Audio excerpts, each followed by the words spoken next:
Hey learners, welcome back to our YouTube channel. So today we are doing here our question number 12 of worksheet 1 DAV Maths class 8 chapter 4 and our chapter name is direct and inverse variation. So here this is our question number 12. A laborer gets rupees 675 for 9 days work. How many days should he work to get rupees 900? A laborer gets rupees 675 for 9 days work.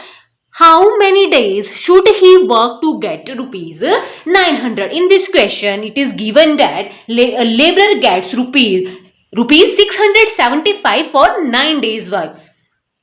For 9 days work, a laborer gets rupees 675. So, how many days should he work to get rupees 900? For now, how we have to find in this question that number of days, that number of he work to get rupees 900. So firstly we have to make a table here. I write here answer of this question. Firstly I have to make a table for this question. I write here number of days. Number of days. In next line I written rupees.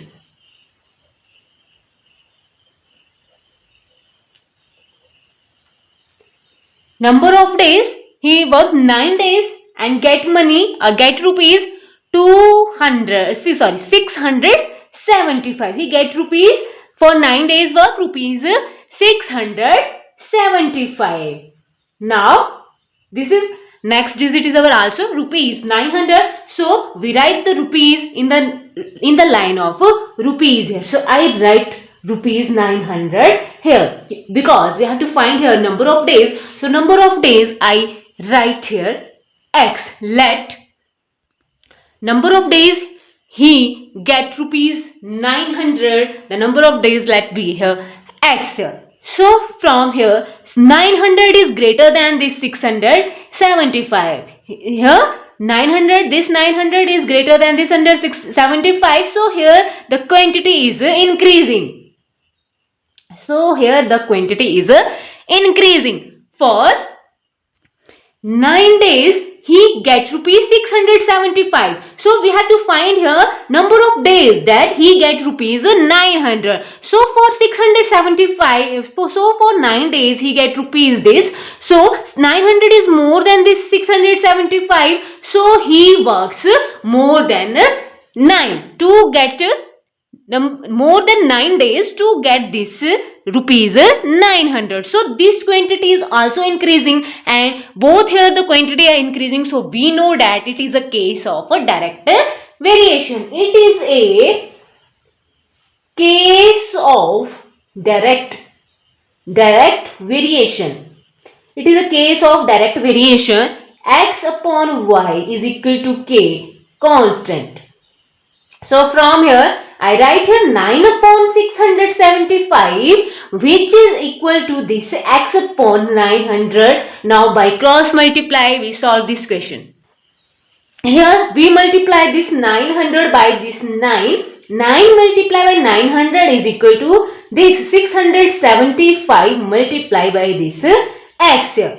So from here we have to find the value of x. I write here x is equal to 9 multiplied by 900 upon this 675. So it is divisible by 5 here. At the ones place here is 0 and the ones place here is 5. So both are divisible by 5. Here. 5 ones are 5, 5 threes are 15, 5 fives are 25. 5 ones are 5, 5 eights are 40, 0 is here. Again divisible by 5. 5 threes are 15, 5 6 are 30 and 5 2s are 10, 5 7s are 35. 7 plus 2 9 here, 6 plus 3 9 here. They're divisible by 3. 3 9s are 27, 3 1s are 3, 3 2s are 6. This 9 cuts this 9 here. We have remaining here only this 12. So x is equal to 12 days. So here we find the value of x here is x is equal to 12. So he get rupees 900 for 12 days or for 12 days he should work to get rupees 900. So x is equal to 12. 12 is the correct answer of this question, means 12 days. 12 days is the correct answer for this question. For 12 days if he working, then he get rupees 900. So that's all in today's video. Stay connected with us for more videos. Don't forget to like and share and subscribe our channel.